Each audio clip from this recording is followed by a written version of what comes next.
Aim at head level, don't push through smokes, and always play together with your teammates. These are a few basic rules that we all learned when we started playing Valorant. And even though most of these rules are very good, there are some situations where it's actually better to ignore the rules and break them. And that's where this video is all about. In this video I'll give tons of examples of people breaking basic Valorant rules and show why you also sometimes should break the rules to increase your chance of winning the games. Now sit back, relax, and let's talk about the first thing. And the first thing is about the last enemy. Something that you might have learned at one point is that when there's only one enemy alive, you shouldn't be rushing that guy. Often when you do this, multiple of your teammates will die and you will lose a lot of money. But my friends, in some situations it is the right thing to do. And this round is an example of that. Like you see at the scoreboard, in this round we had a lot of money. At least enough to full by next round if we all died. We also knew where the last guy was and he had an operator. The combination of the enemy having an operator, we having a lot of money, makes it for us worth it to rush the last one.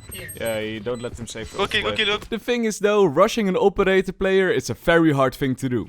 We have more money, let's go my friends. And after seeing Raze die over there, I was almost sure that I also would be dying. He's there. But at least I had teammates to follow me up, so we got that operator in the end.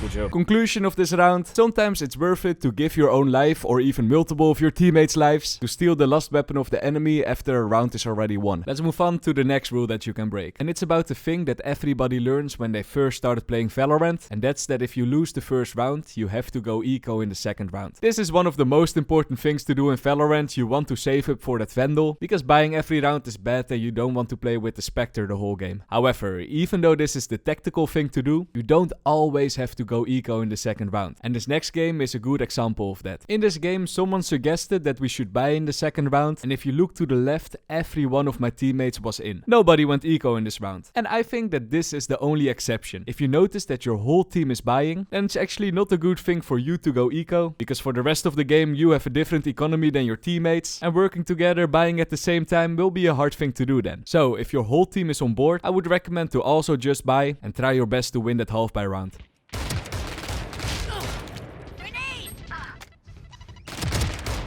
Flash. What? Minus 144 killjoy. Oh yeah, free bonus tip. If you decide to buy a stinger and the enemy has a full buy, don't peek long range. That was a very bad thing to do of me. But my teammates won the round, so easy peasy. Nice, last one hit. Good job, Reina. Smokes. There's one thing that we've all learned about smokes, and that's that you should never push through them. I think we've all learned this the hard way. At some point you've probably have pushed through a smoke with your whole team and lost because of it. However, even though not pushing through smokes is a good rule of thumb, sometimes pushing through could actually be very beneficial. The main reason being, if you push through a smoke, a lot of times the enemies won't expect it. So here's my tip. If you are in B main with your whole team and you made a lot of sound, the enemy smokes it off, of course, don't push through. They will be waiting for you. However, if you play in a 1v1 situation, for example, you're low HP, so you can't really take a 1v1 battle. In that case, pushing through a smoke is actually a better option than taking a 1v1, because the enemies may not expect it and you can get him from an off angle. A bit like I did in this round.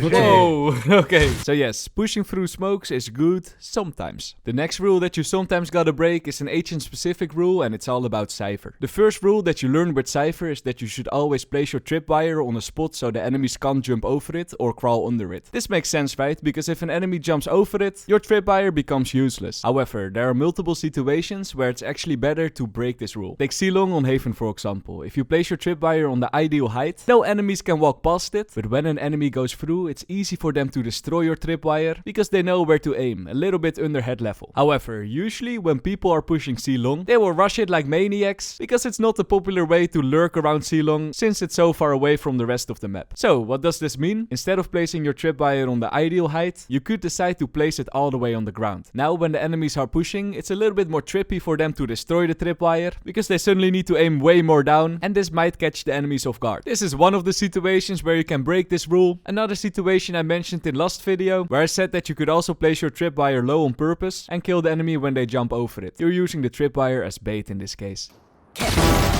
And you know what? Let's do another agent specific rule. This one is about a Raze ultimate. If you're watching Valorant content on YouTube or TikTok, you've probably have seen the insane Raze double jumps or triple jumps at some point. I've got a feeling that every time that a Raze player uses her ultimate, people think to themselves, okay, I need to be quick, aggressive and use my satchels. But this, my friends, is not the case. A rule you can break with Raze is that you don't always have to be aggressive with your ultimate. Sometimes taking your time is better. And this next round is a good example. In this round I used my ultimate, but sadly there were no enemies close. Because I was pretty far away from where the enemies were, running towards the enemies, making a lot of steps, would probably scare them off, make them run away, and there would be no chance that my ult would be useful. So instead of running towards the enemy, I stopped making sound in the hope that the enemies didn't know where I was or forgot about my ulti, and then at the last second I shot my ult and got a kill because of it.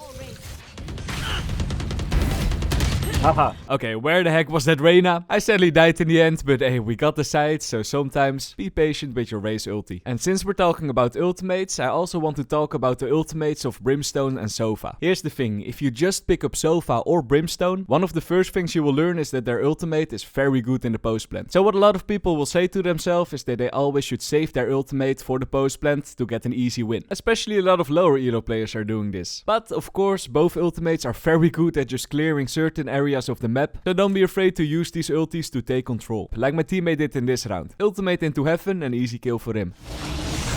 While we're talking about the post plant, there's another post plant rule that you can and should break. When you've planted the spike, a lot of people will simply go off the site, wait till the enemies are defusing and then go for a peek. And there's nothing wrong with this tactic. This is the go-to for the post plants. But sometimes, in very specific rounds, going off the site is actually not the right thing to do. And for that I actually have two examples. The first example is over here on Ascent. Like you see, this round was a 2 versus 3. I was not full HP. Hey, that rhymes pretty cool, right? But my teammate was playing on site and I was solo on main. If my teammate were to die on site, it would be a 1v3 situation while the enemy had smokes and there would be no way for me to win this round. So instead of letting my teammate die on site, I decided to push out the smoke while my teammate spotted the enemies so I could work together with him and get some frags. Last player standing. Because I pushed, I got an easy kill on Sova while he was distracted. After that the 1v1, just play time and easy win.